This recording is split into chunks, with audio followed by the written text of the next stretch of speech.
Bismillahirrahmanirrahim. Alhamdulillahi rabbil alamin hamdan yuwafi ni'amahu wa yukafi'u mazidah. Ya Rabbana lakal hamdu kama yanbaghi li jalali wajhikal karim wa 'ali 'azimi sultanik. Subhanaka rabbi la nuhsi thana'an 'alaika anta kama athnayta 'ala nafsik. Allahumma falakal hamdu hatta tarda wa lakal hamdu idza radita wa lakal hamdu ba'da ar-ridha. Subhanallahi wa bihamdihi subhanallahil 'azim. عدد خلقه ورضا نفسه وزنة عرشه ومداد كلماته.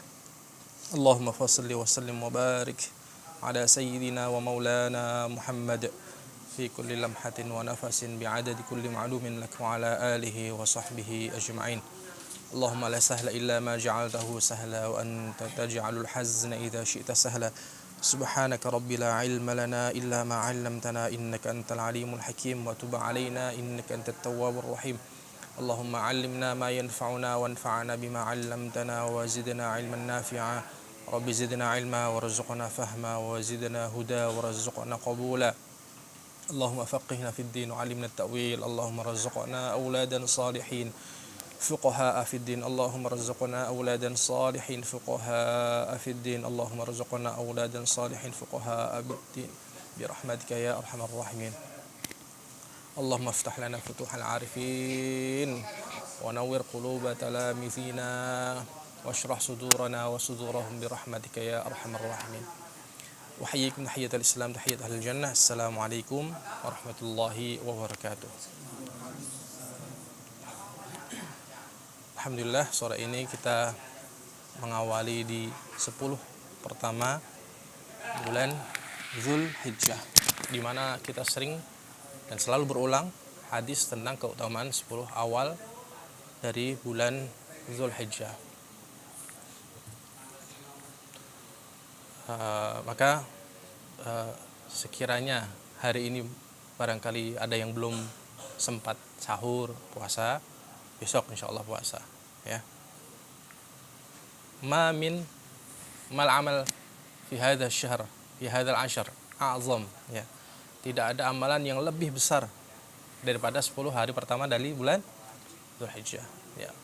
Para sahabat saat itu bertanya, "Wal jihad?" Karena sebab di benak sahabat itu selalu yang dianggapnya amalan paling besar itu adalah jihad. Sebab al-jihad zirwatu sanamil Islam, puncak dari amalan dalam Islam.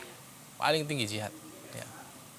Maka ketika ada amalan yang Rasulullah SAW sebutkan walal jihad dan tidak juga jihad, kecuali orang yang pergi terus kemudian dia tidak kembali kecuali namanya saja. Nah, maka 10 hari ini wasyaf'i walayalin asyar, yaitu ayat itu, maka gunakan, mari kita sama-sama untuk melatih diri kita dengan banyak tilawah, banyak salawat, terutama tahlil, tasbih, tahmid, zikir itu semua. Dan isilah siangnya dengan berpuasa insyaallah. Baik. Ikhwanillahi rahimakumullah, kita akan memulai kembali mengaji kitab At-Tibyan fi Adabi Hamalatil Quran, masih karya oleh Imam siapa? Imam Nawawi. Imam Muhyiddin Yahya bin Syaraf Abu Zakaria Yahya bin Syaraf Imam Nawawi. Baik. Kita sejauh ini sudah membahas pada sampai al-bab ats-tsalits. Bab yang ketiga, fi ikrami ahli al-Qur'an wa nahyi an idzaihim. Bab memuliakan ahlul Qur'an dan larangan untuk mengganggunya, melukainya atau merendahkannya. Baik. Sebelumnya kita sedikit review pada bab kedua.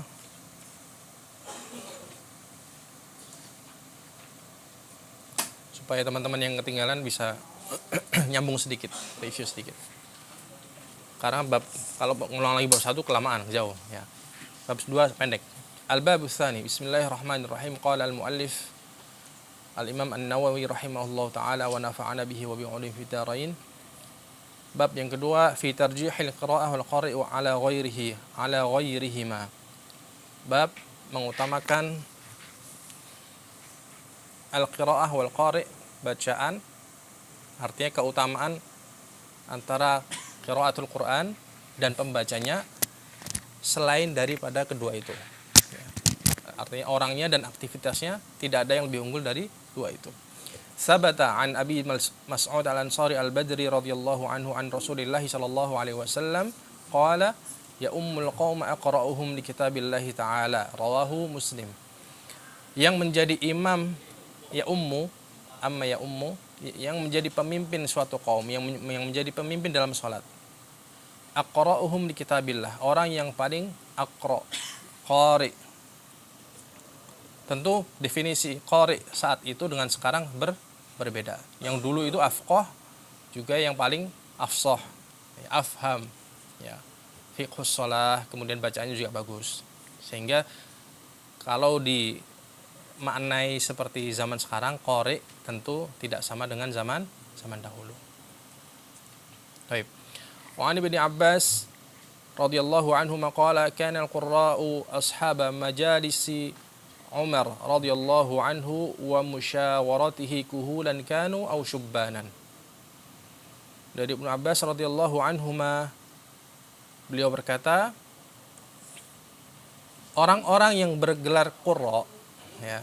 Jadi gelar orang-orang dulu itu qurra, faqih, muhaddis gitu ya. Kalau sekarang gelarnya SAG, MA, ya kan? LC gitu kan? Ya. Jadi gelar itu lebih keren zaman dulu. Kana al-qurra'u ashaba majalisi Umar. Orang-orang yang bergelar qurra itu yang akan selalu menemani majelisnya Umar radhiyallahu anhu. Jadi orang-orang pilihan, enggak sembarang orang. Fi musyawaratihi, ya, juga dalam majelis permusyawaratan. Kuhulan kanu aw syubbanan, baik yang tua maupun yang muda. Rawahul Bukhari fi sahihi wa sayati fil bab ba'da hadza ahaditsu tadkhulu fi hadzal bab. Ya, akan masuk hadis yang semisalnya ini pada bab berikutnya. Wa'lam anna al-madhhab as-sahih al-mukhtar alladhi alayhi man yu'tamadu alayhi minal ulama. Ketahuilah bahwasanya mazhab yang benar, yang terpilih, artinya mazhab pendapat yang paling menjadi sandaran, ya, yang di mana itu menjadi pendapatnya banyak para ulama, anna qira'atul Qur'an afdalu minat tasbih wa tahlil wa ghairihima minal azkar. Bahwasanya membaca Al-Qur'an itu lebih afdal, lebih utama daripada tasbih dan tahlil, wa ghairihima minal azkar. Maka di dalam hadis yang diriwayatkan oleh Abu Sa'id Al-Khudri, man syaghalahul Qur'an wa dzikri an mas'alati a'taituhu afdhala ma u'tis sa'irin. Siapa yang disebutkan dengan Quran wa dzikri, dan zikir kepadaku, an mas'alati, daripada banyak berdoa. Sehingga kalau misalkan pada sholat, ya, pada sholat ini tidak menganggap mana yang lebih afdal, tetapi artinya kita tidak sampai sempat berdoa atau berzikir, kemudian kita fokusnya membaca Quran, maka tidak perlu merasa was-was. Sebenarnya aku punya permintaan, gitu kan? Tidak perlu, karena justru dengan berzikirnya lewat Al-Quran, murojaah, hafalan baru, itu justru Allah pasti akan lebih memberi yang lebih utama daripada mereka yang meminta. Kita semua udah paham insyaallah. Wa qad tazaharatil adilla ala dzalik, dan banyak sekali dalil-dalil yang menyebutkan tentang itu. Wallahu a'lam. Baik. Al-bab ats-tsalits, bab yang ketiga, fi ikrami ahli al-Qur'an wan nahyi an izaihim. Bab tentang hukum memuliakan ahli al-Qur'an wan nahyi an izaihim, dan dari larangan dari menyakitinya. Qala Allah Ta'ala, a'udzu billahi minasyaitonir rajim. Bismillahirrahmanirrahim. Wa man yu'azzim sya'airallahi fa innaha min taqwal qulub. Surat Al-Hajj. Wa qala Allah Ta'ala, wa man yu'azzim hurumatillahi fa huwa khairul lahu 'inda rabbih. Wa qala ta'ala, wakhfid janahaka liman ittaba'aka minal mu'minin. Surat Asy-Syu'ara. Ini yang disebut dengan kebiasaan Imam Syafi'i dalam mentaklif kitab, itu tasdirul ayat, ya. Jadi mengutamakan memunculkan dulu ayat-ayat yang berkenaan, kemudian hadis-hadis, baru setelah itu pendapat-pendapat para ulama. Ya, memang begitu. Seorang ulama itu karakternya selalu menyebut keilmuan atau kealiman dari para ulama sebelumnya. Tidak pernah pendapat sendiri. Maka bagaimanapun kita kalau belajar pada seorang guru, perhatikan bagaimana apa yang disampaikan itu apakah menukil pendapat-pendapat para ulama sebelumnya. Karena semua ilmu itu sudah selesai dari zaman dulu.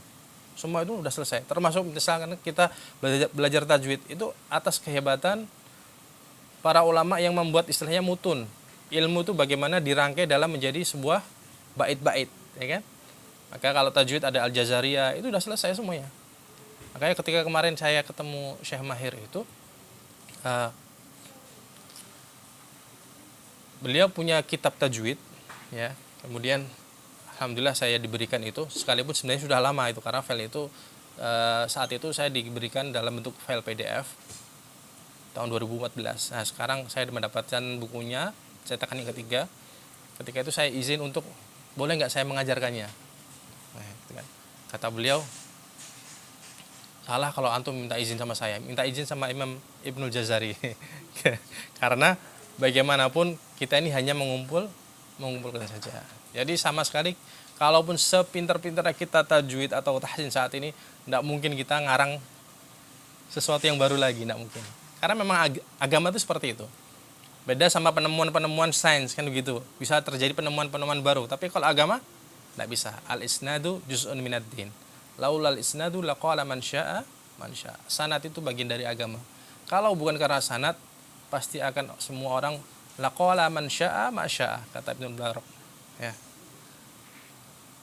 Laqala man syaa ma syaa. Siapapun bisa mengatakan dengan kehendak apapun yang dia mau. Tapi kalau agama nggak bisa. Nah, artinya semakin kita mendebatkan literatur semua dalil ini, pendapat ini dari para ulama yang mu'tamad, maka justru peganglah yang seperti itu. Ya. Wa man yu'azzim sya'airallahi fa innaha min taqwal qulub. Kita ulang, siapa yang memuliakan, membesarkan syiar-syiar Allah, fa innaha min taqwal qulub. Sesungguhnya itu tanda ketakwaan. Maka selalu perhatikan syiar-syiar Allah, syiar-syiar agama ini. Penting harus kita tahu bagaimana mendudukkannya dengan baik. Contohnya misalkan ini adalah kitab kertas, ya, artinya sama seperti Quran. Maka kita pun harus tahu bagaimana meletakkan, ya, seperti mana sudah kita bahas. Antum punya rak buku pun harus tahu urutannya, rak 1, rak 2, rak 3, rak 4, itu urutannya ada. Paling atas Al-Quran, ya kan? Kemudian yang kedua hadis-hadis, ya kan? Kemudian yang ketiga fiqih, yang keempat ilmu lughat, ya, seperti nahwu, ma'ajim, seperti itu. Walladzina yu'dzuna al-mu'minina wal mu'minat bighairi maktasabu faqad ihtamalu buhtanan wa itsman mubina.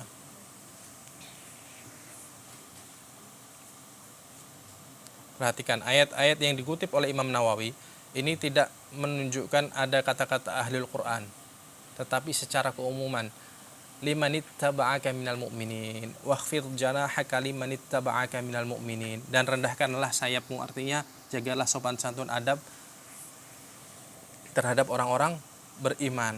Artinya ahlul Quran ini memang umatnya Nabi Muhammad sallallahu alaihi wasallam. Jadi kalau kita mengaji At-Tibyan fi Adabi Hamalatil Quran, itu bukan orang yang statusnya santri lagi ngafalin Quran, bukan. Sebenarnya buat orang Islam. Sebab ahlul Quran yang hakiki secara umum itu adalah umat Islam. Umat Islam ini jauh dari agamanya. Yang awal diambil cara oleh kaum liberal, sekuler, itu caranya adalah dijauhkan dulu dari Al-Quran. Maka kalau pemahaman kita hanya sebatas bahwasanya kitab ini hanya untuk orang-orang yang hafal Quran saja, itu salah besar. Ya. Maka di sini antum pahami, sama sekali Imam Nawawi dalam mengutip tasdirul ayah, memunculkan ayat, tidak ada sama sekali penyebutan ahlil Quran. Wallazina yu'dzunal mu'minina wal mu'minat bighairi maktasabu. Nah, itu. Siapa yang mencelakai atau mengganggu orang-orang yang beriman, laki-laki maupun perempuan, maka sesungguhnya mereka itu membawa beban dosa yang besar. Wa fil bab hadis Abi Mas'ud Al-Ansari wa hadis Ibnu Abbas al-mutaqaddimani fil bab tsani. Wa an Abi Musa Al-Asy'ari radhiyallahu anhu qala Rasulullah sallallahu alaihi wasallam inna min ijlalillahi ta'ala ikrama dzissyaibatil muslim. Sesungguhnya di antara bentuk mengagungkan Allah, ijlal, ikrama dzisyaibah al-muslim, memuliakan orang yang sudah beruban, muslim. Tapi berubannya memang karena sudah sepuh dan muslim. Kan ada tuh yang sudah beruban putih semua tapi belum tua. Arahnya, antum ketawa kayak tahu arahnya kemana. Ya, yang betul-betul muslim memegang agamanya dengan baik, ya kan? Ya, itu muliakan dengan cara apa? Ya kalau kita ketemu cium tangan. Ya. Wa hamilil Qur'an ghairil ghali fihi wal jafi anhu. Dan orang yang ahlul Qur'an, hamilul Qur'an. Ya. Kenapa hamilul Qur'an? Bukan hafizul Qur'an. Karena hamilul Qur'an itu mahmulun fi sadri. Qur'an itu dibawa di dalam dadanya. Maka disebut hamilul Quran, orang yang membawa kemana-mana Al-Quran.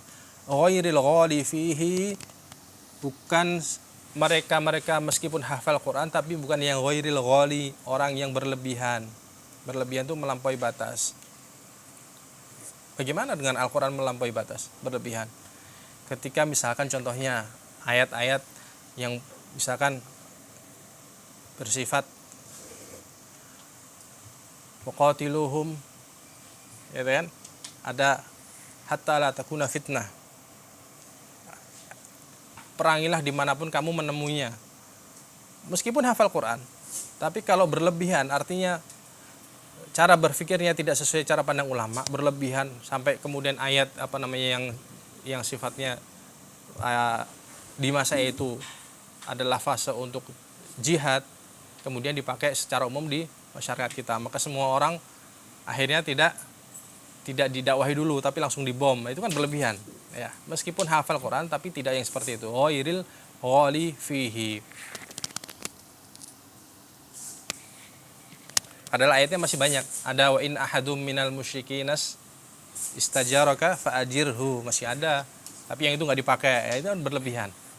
Wal jafi anhu, dan orang yang juga meremehkan hafal Quran tapi pernah Ustaz, nah itu yang hati-hati. Wal jafi anhu, artinya orang yang tidak lagi tersambung atau hajrul Quran, yang sudah melalaikan Al-Quran. Wa ikrama dzis sultanil muqsit, dan memuliakan para pemimpin yang adil.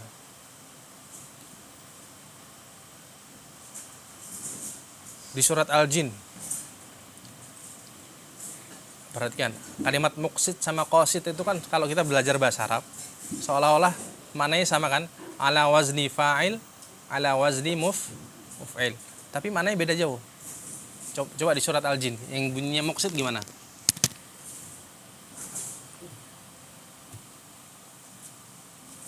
Kalau yang qasit,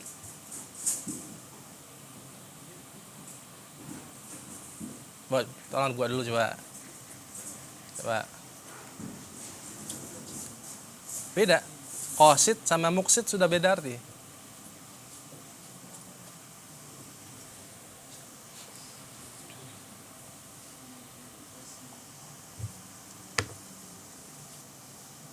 Sudah ketemu?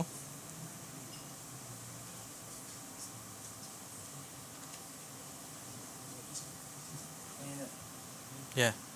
Ammal qasituna fakanu li jahannam haqaba. Ya, artinya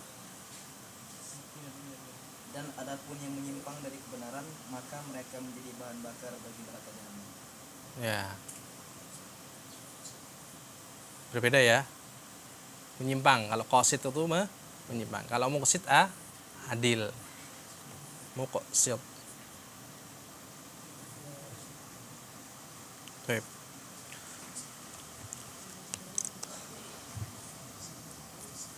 Wa an Aisyah radhiyallahu anha qalat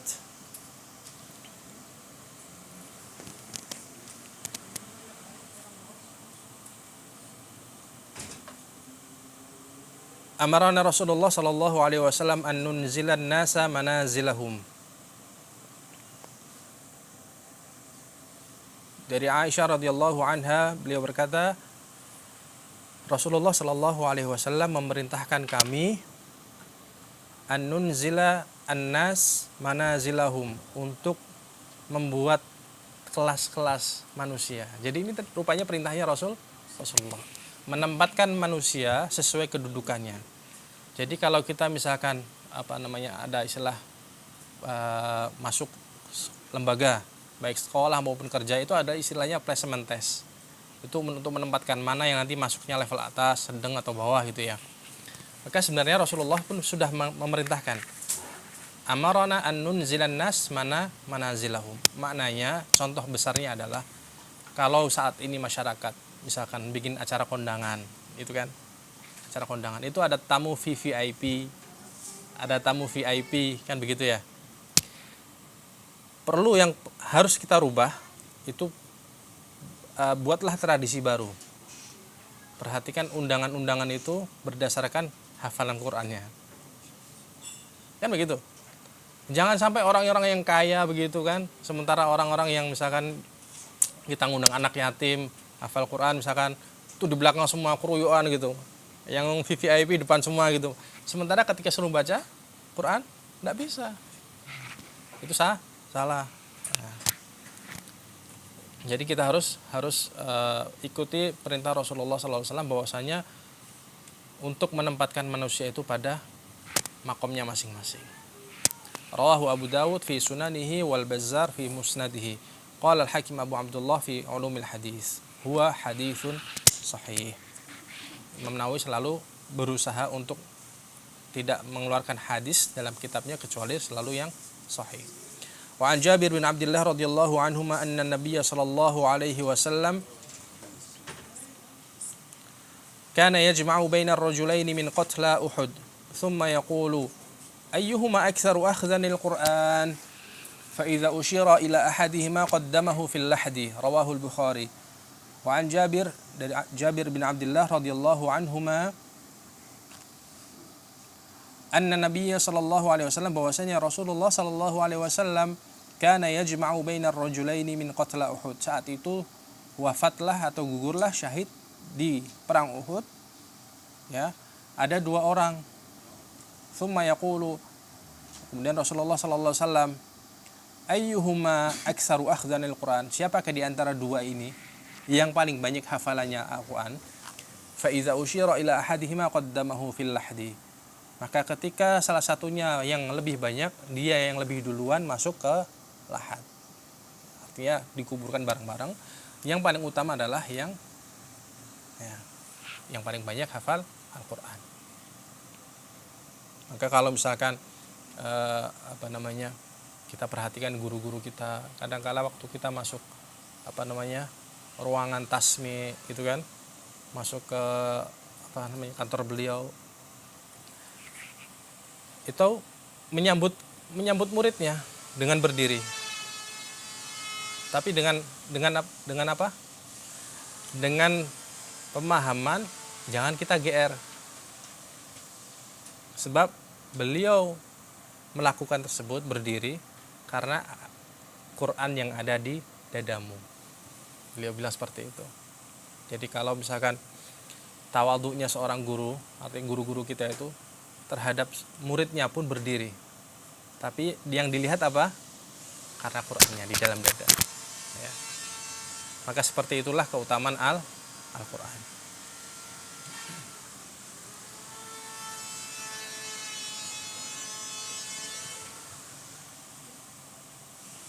Wa Nabi Hurairah radhiyallahu anhu an Rasulillah sallallahu alaihi wasallam, ini tidak ada qalanya, bukan berarti hilang, tapi turika ikhtisaran, karena untuk menyingkat. Artinya kalau sudah redaksi begini berarti sudah jelas hadis qudsi. Innallaha azza wa jalla qala man azali waliyan faqad azantuhu bil harbi. Allah Subhanahu wa taala berfirman, "Man adzali waliyan," siapa yang menyakiti waliku, faqad adzantuhu bil harbi. Maka sesungguhnya aku telah mengizinkan untuk berperang dengannya. Jadi berperang yang paling berat itu musuhnya Allah. Perang kok musuhnya Allah, kan? Itu sebabnya apa? Karena mengganggu wali Allah.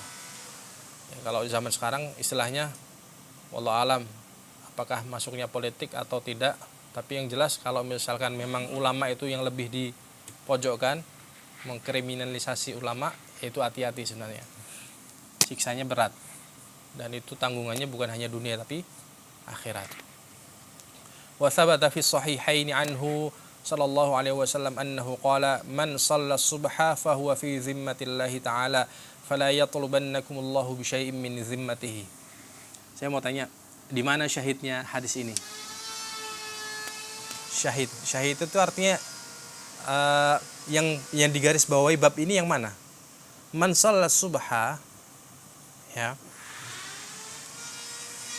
fa huwa fi zimmatillahi ta'ala fala yatlubannakumullahu bi syai'in min zimmatihi. Siapa yang salat subuh berjamaah di masjid, fa huwa fi zimmatillahi ta'ala, maka dia di dalam jaminan Allah. Fala yatlubannakumullahu, kemudian perhatikan, ini bukan fala yatlubannakumullaha. Ha, ya. Beda antara hu sama ha. Seperti kayak ayat innama yakhsyallaha atau innama yakhsyallahu. Yakhsyallah ha atau hu? Innama yakhsyallaha min ibadihil ulama. Hanya saja yang takut kepada Allah itu ulama. Maka di sini fala yatlubannakumullahu, perhatikan, bukan hullah, fala yatlubannakumullaha, bukan ya. Maka jangan sampai Allah itu menuntutmu, ya, bi syai'in min zimmatihi, sesuatu yang sudah di dalam perlindungannya. Maknanya gini, misalkan ada orang dalam kondisi terancam, kemudian masuk ke dalam lingkungan, misalkan kalau di sini ada pas pampres tuh, lingkungan pas tahu kan pas pampres di area Cijantung tuh. Artinya kalau misalkan orang ketakutan kemudian masuk di situ, kemudian sudah dilindungi, berarti kalau kita masih mengejar, sebenarnya kita berhadapan sama siapa? Pas pampresnya kan? Ya. Karena kita sudah tahu orang yang takut tadi sudah mencari perlindungan pas pampres. Maka jangan sampai pas pampres itu kemudian yang melakukan hal yang di luar dugaan kita. Nah, artinya di luar dugaan itu maksudnya kalau ada orang jahat kemudian mengejar orang yang sedang dikejar tadi itu, kemudian ternyata dia mencari perlindungan ke pas pampres, berarti sebenarnya dia tidak lagi sekedar berhadapan sama yang dikejar, tapi berhadapan dengan yang melindungi tadi. Maka di sini perhatikan, man shallas subha fa huwa fi zimmatillah. Siapa yang sholat subuh berjamaah di masjid, dia itu di dalam perlindungan, jaminan Allah. Fala yatlubannakumullahu bi syai'in min zimmati. Maka jangan sampai Allah itu menuntutmu, artinya bersikap berbuat sesuatu gara-gara Allah sudah melindungi orang yang sudah dalam zimmatillah tadi. Paham ya? Jadi artinya terhadap orang yang menjaga sholat subuh saja itu harus hati-hati. Bagaimana yang waliullah? Syahidnya di mana? Syahidnya adalah man shallas subha. Maknanya orang yang ahlul Quran itu sudah seyogyanya pasti menjaga sholat subuhnya di masjid. Paham ya? Nah, kalau antum cari kan nggak ketemu. Man shallas subha. Siapa yang sholat subuh maka dia di dalam perlindungan Allah. Nah ini maknanya adalah ahlul Quran itu hal yang paling mudah ditemui itu di masjid sebenarnya. Sholat subuh di masjid. Ya asal kalau jangan berpikir kok di masjid nggak ada, barangkali masjid yang lain masih ada, kan begitu. Ya. Kalau masjidnya banyak, kalau satu doang nggak ada ya jelas berarti nggak ada. Tapi masih harus kasih udzur lagi, barangkali sedang ke belakang, ya kan, sudah siap tapi nggak jadi ke belakang. Artinya kita tidak perlu mencari-cari hal yang suudzon istilahnya. Paham ya? Jadi syahidnya hadis ini adalah ahlul Quran itu pasti menjaga sholat subuhnya. Wa 'anil imamaini al-jalilain Abi Hanifah wa Syafi'i rahimahumallahu ta'ala qala in lam yakunil ulama awliya Allah falaysa lillahi wali. Ini Imam Syafi'i meriwayatkan dari dua imam agung, Abu Hanifah dan Imam Syafi'i rahimahumullah. Beliau berkata, in lam yakunil ulama, kalaulah seorang ulama itu tidak disebut sebagai wali, maka tentu sebenarnya tidak ada lagi wali. Jadi kalau antum mau jadi orang yang dikenal wali, itu memang jalurnya satu-satunya adalah yang paten pasti, itu lewat orang menjadi orang yang alim. Jadi nggak perlu terkecoh dengan yang sekarang-sekarang ini banyak harus mengamalkan zikir sekian, maupun ya artinya itu memang benar, zikir banyak itu benar. Tapi kalau tujuannya karena amalan-amalan supaya ya sakti tadi, tidak perlu. Karena satu-satunya yang disebut wali itu pasti mereka yang alim ulama. Wa qala al-Imam al-Hafiz Abul Qasim Ibnu Asakir rahimahullahu taala. Berkata Imam Al-Hafiz Abul Qasim Ibnu Asakir. Ini yang lebih dikenal dengan sebagai pengarang kitab Tarikh Dimashq. Ibnu Asakir, ya. Tarikh Dimashq artinya sejarah Damaskus. Berapa jilid? 80 jilid. 80 jilid. Banyak sekali itu. Rahimahullahu taala. Artinya kalau ulama seperti Ibnu Asakir ini kalau bicara geopolitiknya ya, letak mazhab ya yang mu'tabar di Suriah itu adalah Asy'ariyah ya. Kenapa saya kutip ini? Karena kita lihat apa yang beliau katakan. I'lam ya akhi. Wahai saudaraku, ketahuilah. Waffaqanallah wa iyyaka limardati. Semoga Allah memberikan taufik bimbingannya kepada kita semua. Wa ja'alana mimman yakhshahu wa yattaqihi haqqa tuqatih, dan Allah menjadikan kita termasuk dari hambanya yang takut dan bertakwa sebenar-benar takwa. Anna luhumal ulama'i masmumah. Ketahuilah bahwasanya dagingnya ulama itu masmumah, beracun. Daging ulama itu apa? Beracun, berbisa. Maknanya apa? Beracun. Wa 'adatullahi ta'ala fi hatki astari muntaqisihim ma'lumah.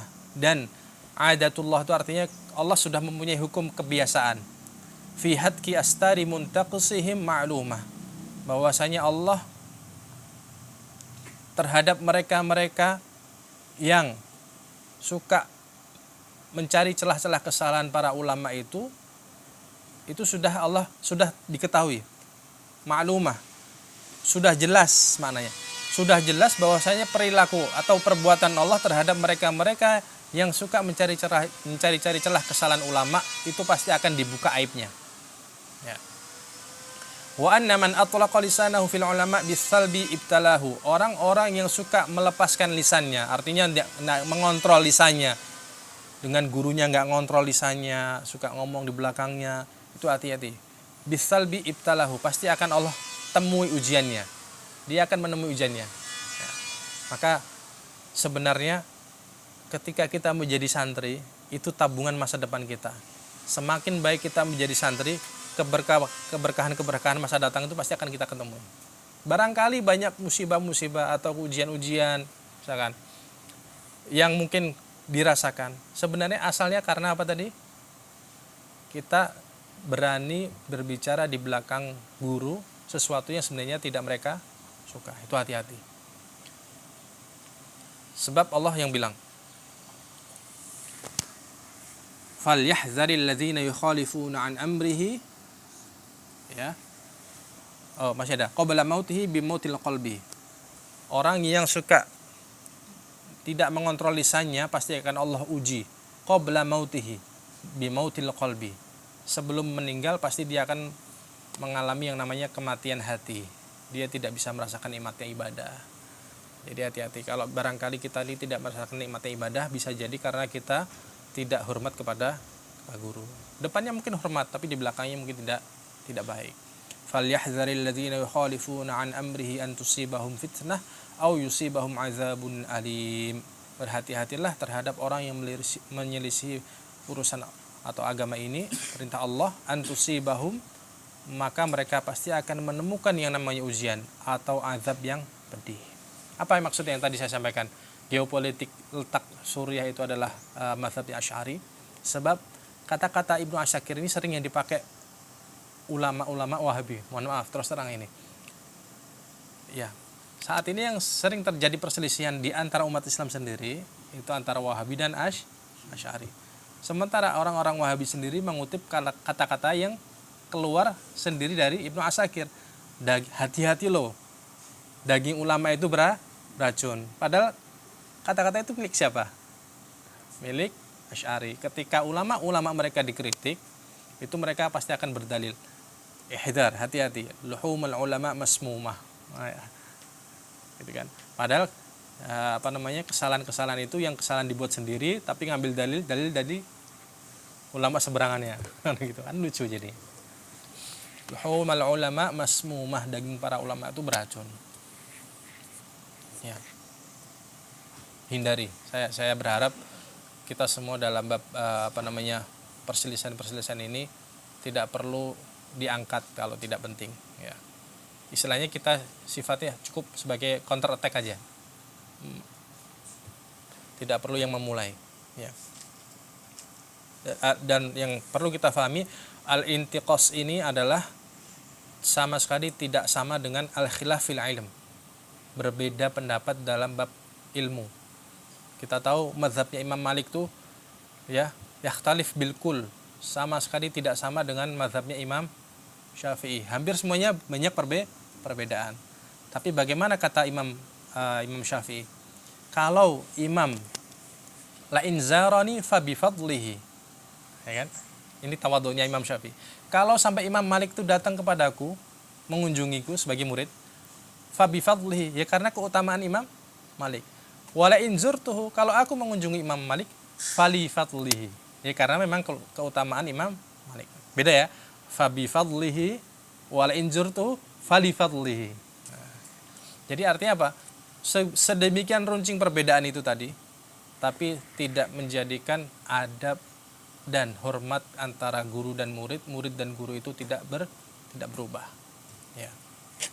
Jadi ini namanya gentle, fair. Beda pendapat tapi tetap baik, tetap akur. Bagaimana ini bisa? Sebab yang paling pertama dipelajari adalah membersihkan hati. Ya, dan Imam Ghazali, Imam Nawawi selalu mengutip setiap dalam tulisannya yang paling awal itu adalah tentang niat, tentang ikhlas, tentang membersihkan hati. Ya, karena begitu, orang yang belajar fiqih tidak disarankan untuk belajar kecuali sebelumnya sudah belajar tentang tazkiyatun nafas. Supaya apa? Supaya ketika ada perbedaan pendapat tidak menjadi penyebab bahwasanya antara yang berbeda pendapat tetap masih hubungannya baik, karena tidak ada yang lebih merasa lebih baik, ya, gitu ya. Baik. Al-babur rabi'.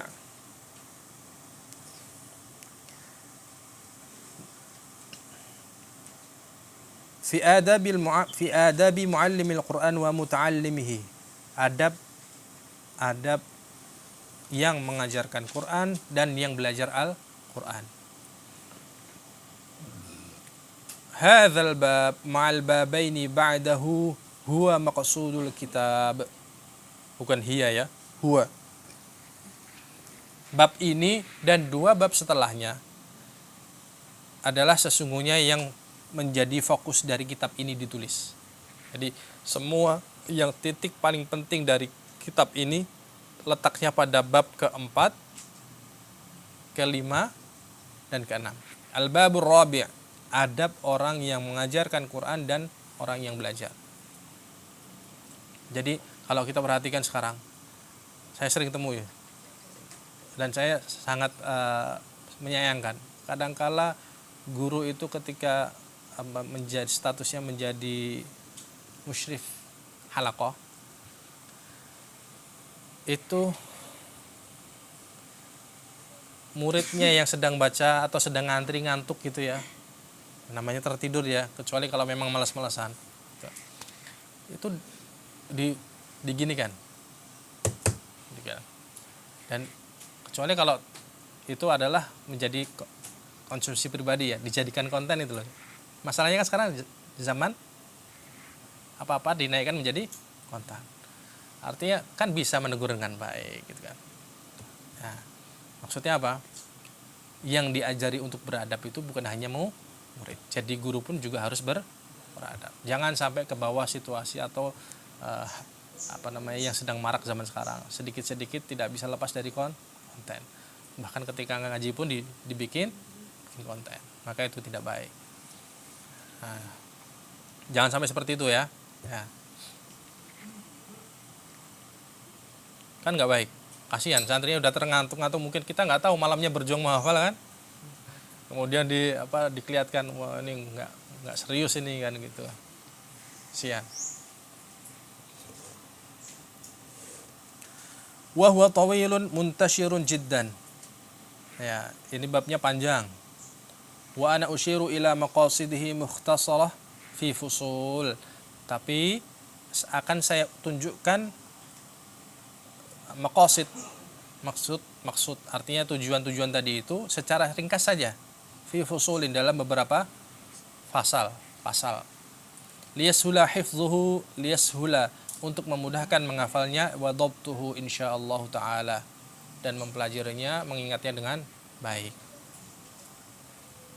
Faslun, pasal pertama, awwalu ma yanbaghi lil muqri' wal qari' an yaqsida bidzalika ridallahi ta'ala. Yang harus diperhatikan bahwasanya untuk orang yang statusnya qari' atau muqri' itu harus mengharapkan ridha Allah. Pertama yang harus dilakukan adalah ridha Allah.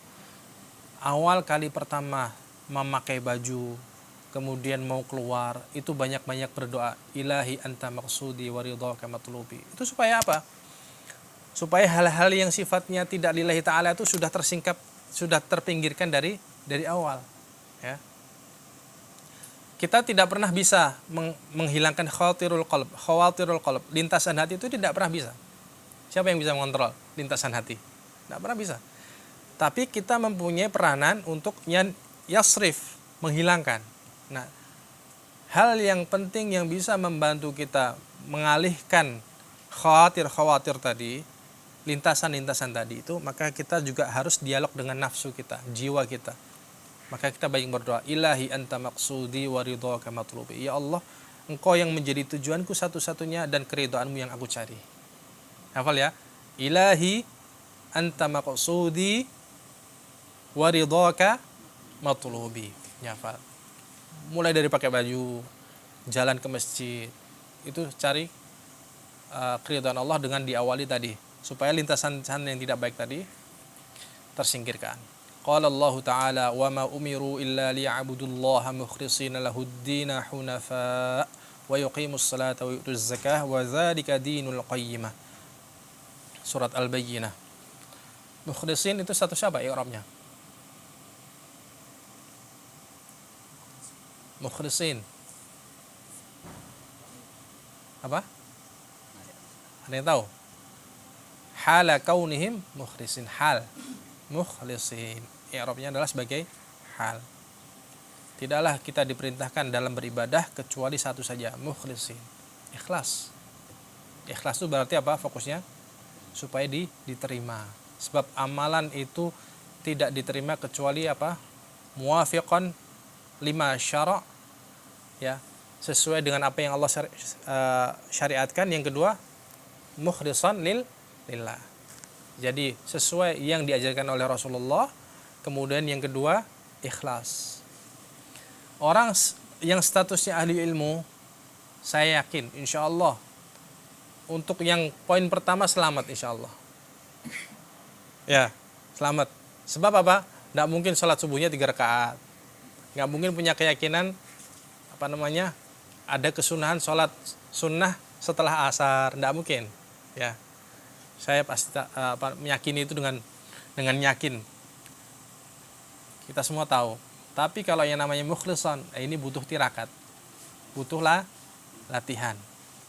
Makanya ada istilah, bukan istilah ya, sabda Rasulullah SAW, Saddidu wa qaribu. Ya, saddidu itu panah. Qaulan sadida itu kan benar ya, lurus. Jadi kalau misalkan kita belajar manah nih, saddidu wa qaribu. Saddidu kalau misalkan ada bulat tengah sama bulat luarnya lagi, kita pasti fokus yang mana?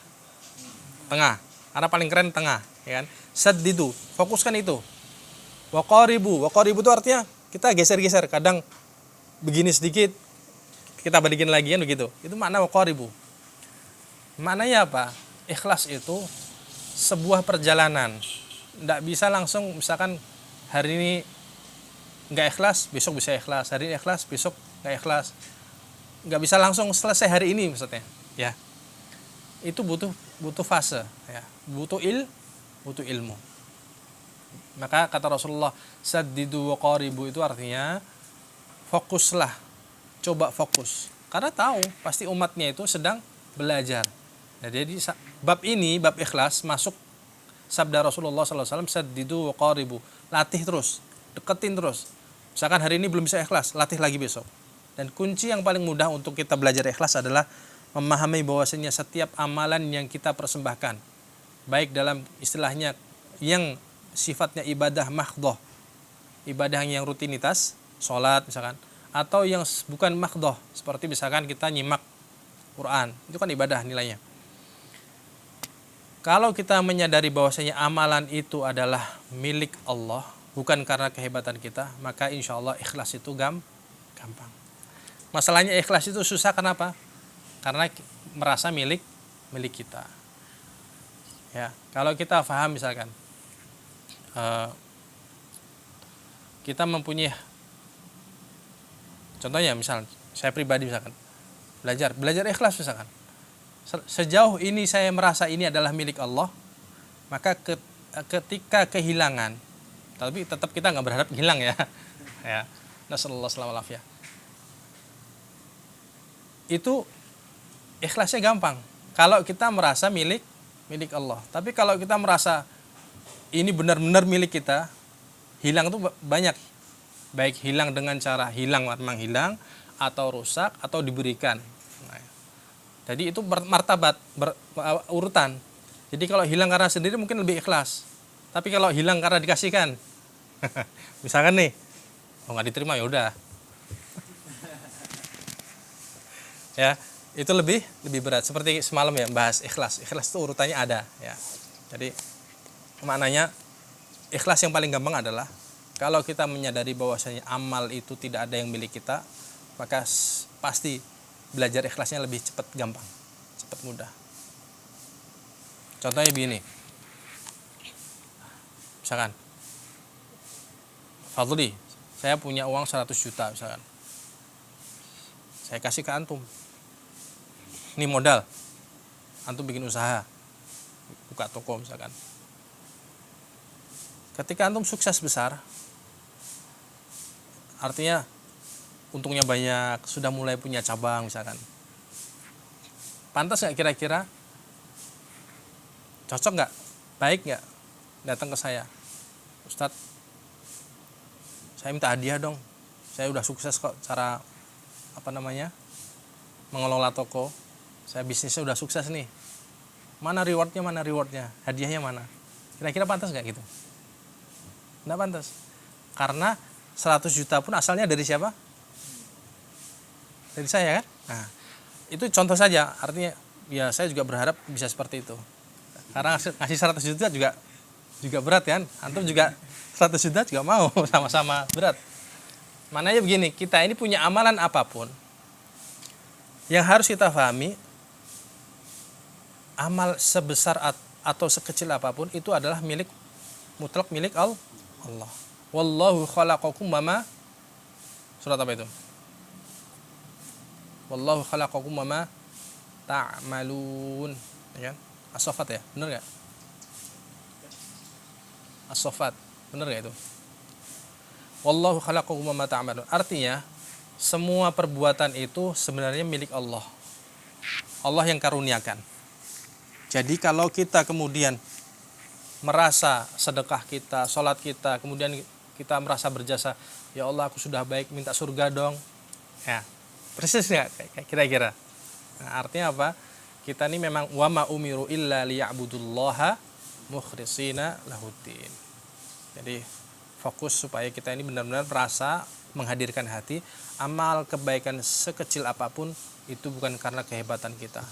Ya, kita bisa misalkan nih, alhamdulillah pekan ini saya nggak ada bolongnya, setoran terus, murojaah terus, bukan karena kehebatan kita, karena Allah beri kebaikan, maka harus ditambah syukurnya. Wa fis sahihaini an Rasulillah sallallahu alaihi wasallam innamal a'malu binniyat wa innamal likulli imri'in ma nawa. Wa hadzal hadits min usulil Islam. Dan dalam sahihain dari Rasulullah sallallahu alaihi wasallam innamal a'malu binniyat, hanya saja amalan itu bergantung bagaimana niatnya. Mempunyai niat. Ya. Amal itu, status amal itu bagaimana tergantung niatnya. Wa innamal likulli imri'in ma nawa. Begitupun kualitas amal itu juga tergantung nih niatnya. Wa hadzal hadits min usulil Islam. Hadis ini adalah yang disebut dengan sebagai usul, pondasi utama dalam Islam. Apapun niat kita harus diatur dengan baik. Wa rawaina an Ibnu Abbas radhiyallahu anhu maqala innama yuhfazur rajulu ala qadri niyyatihi wa an ghairihi innama yu'tan nasu ala qadri niyyatihim. Allah memberikan ganjaran, Allah menjaga manusia itu tergantung bagaimana kadar niatnya.